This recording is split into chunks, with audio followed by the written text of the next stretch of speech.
আসসালামু আলাইকুম প্রিয় দর্শক, শুরু করছি প্রতিদিনের মতো বাংলাদেশের দৈনিক পত্রিকাগুলোর অনলাইন শিরোনাম। সম্ভব হলে দুই একটি বিষয় নিয়ে বিস্তারিত আলোচনা বা বিশ্লেষণ করব।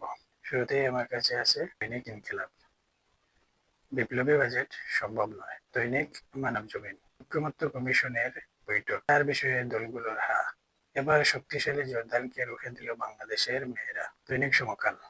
জাতীয় মুক্তিযোদ্ধা কাউন্সিল জামুকা অধ্যাদেশ জারি, শেখ মুজিব সহ ৬০ শতাধিক নেতার মুক্তিযোদ্ধা স্বীকৃতি বাতিল। দৈনিক কালের কণ্ঠ প্রায় সমান এই রিপোর্টটি করেছে সমকালের প্রতিবেদন। শেখ মুজিব সহ ৪ শতাধিক নেতার মুক্তিযোদ্ধা স্বীকৃতি বাতিল। বাংলাদেশ প্রতিদিন সুখবর নেই, চ্যালেঞ্জের পাহাড়। বাজেট নিয়ে এই শিরোনামটি তারা করেছে। দৈনিক সংবাদ অর্থ উপদেষ্টা হঠাৎ করে অনেক সাহসী বাজেট দেওয়া সম্ভব ছিল না। তত্ত্বাবধায়কের অধীনে স্থানীয় নির্বাচনের বিএনপির না, জামাত এনসিপির হ্যাঁ। প্রিয় দর্শক, এই ছিল আজকের প্রধান প্রধান শিরোনাম। বাদ দিয়ে দিয়েছি। তুমি আসি মুক্তিযুদ্ধের খাতা হয়েছে গতকালকে, ছিল নাম বদলের মহড়া। তাহলে আমরা দেখলাম পত্রিকাতে আসলো যে অনেকগুলো প্রতিষ্ঠানের নাম বদল করা হয়েছে। দেখলাম মুক্তিযোদ্ধার খেতাবও বাতিল করা হয়েছে। এটা যদি সঠিক নিয়মে হয় তাহলে সাধুবাদ জানাই। এগুলার পিছনে যদি রাজনৈতিক কারণ থাকে তাহলে এর নিন্দা জানাই। আমরা দেখি যে যে সরকার আসে, যারা ক্ষমতায় বসে, প্রথমে নামে হাত দেয়, নতুন নামকরণ করে। এখন দেখলাম যে মুক্তিযোদ্ধা খেতাবও বাতিল করা হয়েছে। গতকালকে আবার ছিল ভুয়া মুক্তিযোদ্ধা বাতিল, এবং এদের ছিল প্রায় কোটি কোটি টাকায় ভুয়া মুক্তিযোদ্ধার নামে বাংলাদেশের সরকারের ব্যয় হতো।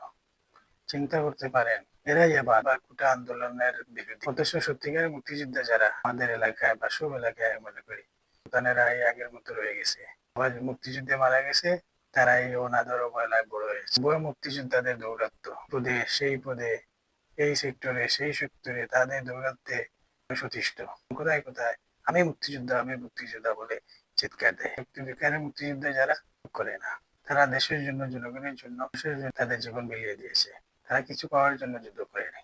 তাই যে এসব ভুয়া মুক্তিযুদ্ধের বিরুদ্ধে একটু আন্দোলন গড়ে তুলতে হবে, এবং এদেরকে যে ফান্ডিং দেওয়া হয়েছে এবং যারা অতদিন যা বুক করে আসছে সবগুলো বাতিল করে প্রয়োজন টাকাগুলো উদ্ধার করতে হবে। সুবিধা যে সুবিধা নিয়েছে এর ক্ষতিপূরণ দিতে হবে, করে প্রকৃত মুক্তিযোদ্ধার কাছে বন্টন করে দিতে হবে।